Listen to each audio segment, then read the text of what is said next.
El abismo detrás del símbolo. En Berserk, nada está puesto al azar. Cada símbolo, cada evento, cada línea de diálogo tiene peso. Y detrás de cada imagen perturbadora hay una verdad inquietante sobre la condición humana. En este video vamos a explorar el simbolismo oculto en algunos de los elementos más impactantes de la obra de Kentaro Miura. La marca del sacrificio, el Behelit, el eclipse, la mano de Dios y los dioses al estilo Lovecraft, todo envuelto en una meditación sombría sobre la debilidad humana frente al sufrimiento, la ambición y la desesperación. Porque Berserk no es solo una historia de espadas, demonios y venganza. Es una obra que desgarra el alma y te pregunta sin piedad, ¿estarías dispuesto a sacrificar para alcanzar lo que deseas? Kentaro Miura no nos da la respuesta, pero nos deja símbolos y cada uno de ellos es una advertencia. El amor que conduce a la perdición. La marca del sacrificio es el estigma que señala a quien ha sido entregado, no por enemigos, sino por alguien amado. No hay nada más cruel, nada más trágico. Lo que hace a esta marca tan devastadora no es que atraiga monstruos o sentencia a muerte, sino quien la activa. Griffith no maldice a extraños. No sacrifica a desconocidos. Elige a sus compañeros, a sus amigos, a quienes confiaban en él, lo seguían, lo amaban. La marca del sacrificio revela el núcleo más perverso del alma humana. La capacidad de traicionar a quienes más nos importan, si eso garantiza nuestra propia ascensión. Es la inversión absoluta del amor. Quien te da la marca no es tu enemigo. Es tu reflejo distorsionado. Y por eso duele tanto. Porque al final, Berserk te dice que no hay mayor terror que la traición disfrazada de afecto. La llave de los deseos más oscuros. El Behelit es un objeto tan sencillo como siniestro. Un rostro deformado que, al activarse, abre un portal al infierno. Pero no aparece por accidente. Llega en el momento más desesperado, cuando todo parece perdido. No elige a los virtuosos. Tampoco a los malvados. Elige a los que están al borde de la aniquilación. Aquellos que sienten que el mundo les ha dado la espalda. Y entonces ofrece una elección. Un precio. Un pacto. El Behelit es el símbolo del deseo absoluto.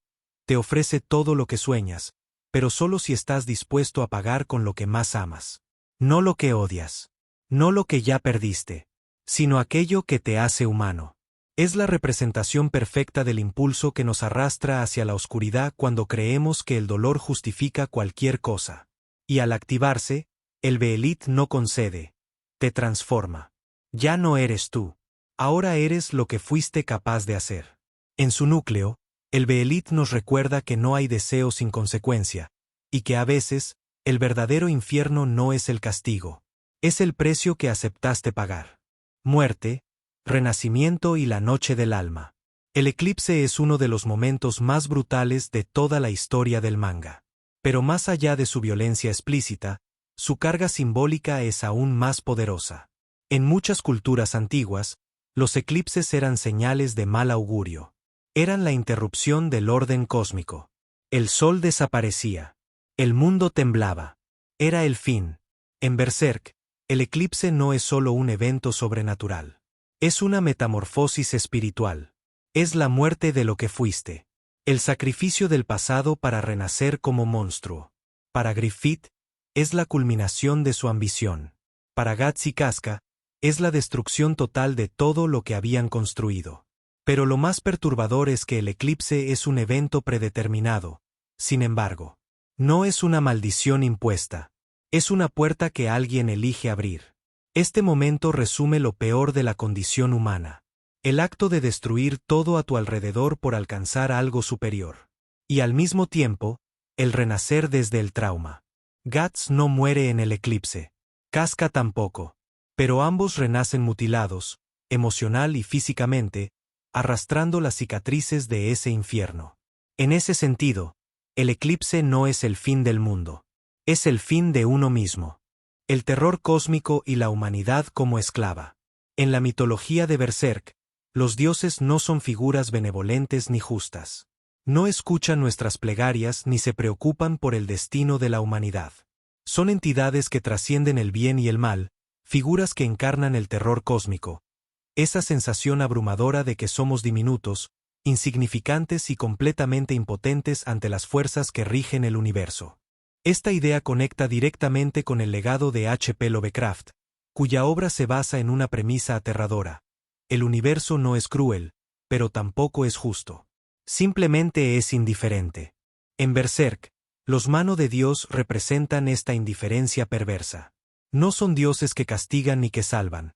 Son mecanismos de una maquinaria espiritual que se alimenta del sufrimiento humano, de nuestros deseos más oscuros, de nuestras debilidades más profundas. Y lo más espeluznante es que estos dioses son, irónicamente, creaciones humanas. En el mundo de Berserk, la causalidad, el destino mismo, es alimentado por los pensamientos, emociones y decisiones de las masas. El dios del abismo no surgió por sí solo, fue forjado por los anhelos, el odio, la desesperación y el miedo colectivo de la humanidad. En otras palabras, somos nosotros quienes hemos dado vida a nuestros propios verdugos. Esto plantea una reflexión brutal pero honesta. Cuando la humanidad pierde la esperanza y elige la comodidad de la desesperación, crea monstruos. Cuando el dolor nos abruma, muchos no buscan enfrentarlo, sino entregarse a él. Y ahí es cuando el Behelit se activa. No porque el universo te haya abandonado, sino porque tú elegiste abandonar tu humanidad a cambio de poder, de control, de sentido. Así, la verdadera prisión no es la marca del sacrificio. Ni siquiera el eclipse. Es la resignación humana. Es ese momento en que alguien, roto por dentro, decide que ya no vale la pena resistir. Y es justo ahí donde los dioses de Berserk encuentran su alimento. No es casualidad que estos seres parezcan inhumanos, grotescos, inmensos. Representan lo incomprensible, lo abrumador, el reflejo de lo peor que somos cuando dejamos de luchar. Porque al final, en el universo de Berserk, el verdadero mal no viene del exterior, sino de nuestra propia rendición. Cuando la humanidad cede y se convierte en monstruo. Berserk no es una historia sobre monstruos. Es una historia sobre humanos que eligen convertirse en monstruos. En el centro de este universo brutal, oscuro y despiadado, se esconde una verdad profundamente incómoda. Los monstruos más aterradores no nacen, se hacen. Y no por azar, sino por elección. Cada apóstol fue, en algún momento, una persona rota, herida, desesperada, puesta al borde del abismo, y en lugar de resistir, eligieron saltar. Ahí está el conde Babosa, víctima de una traición que jamás superó, que convirtió su dolor en venganza ciega, devorando inocentes mientras se justificaba con el recuerdo de su hija muerta. Está el varón serpiente, un noble corrupto que usó su transformación para oprimir y torturar a quienes antes se burlaban de él. Rosine, la niña que solo quería escapar de su realidad cruel, soñando con un cuento de hadas que terminó devorando a su propio pasado. Mosgus, el fanático que se creía santo, pero que ocultaba un sadismo disfrazado de justicia, purificando con fuego y hierro. Y, por supuesto, la mano de Dios, Ubik, Conrad, Slan, Boid, y Femto, el más cruel de todos, nacido de la ambición humana más pura. Griffith, el hombre que lo tenía todo y aún así lo sacrificó todo por una ilusión más grande. Cada uno de ellos representa lo que sucede cuando el dolor se vuelve excusa.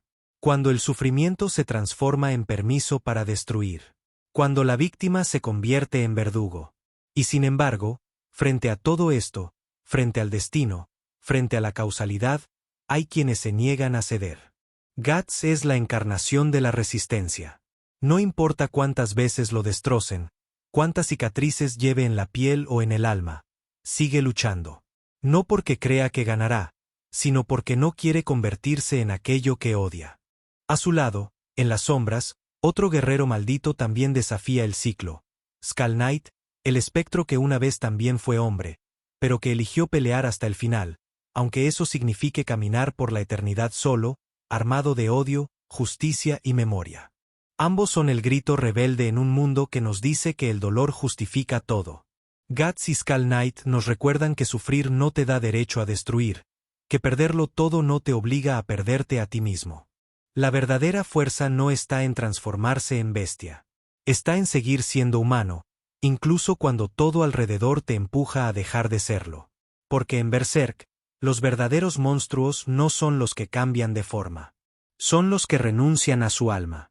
Y los verdaderos héroes son los que luchan para no perderla. Ahora que hemos llegado a este punto, me gustaría hacer la reflexión final. Hay que decir que el manga de Berserk tiene demasiado simbolismo, por lo cual solo me centré en lo más básico, como el Behelit, el Eclipse y los Apóstoles.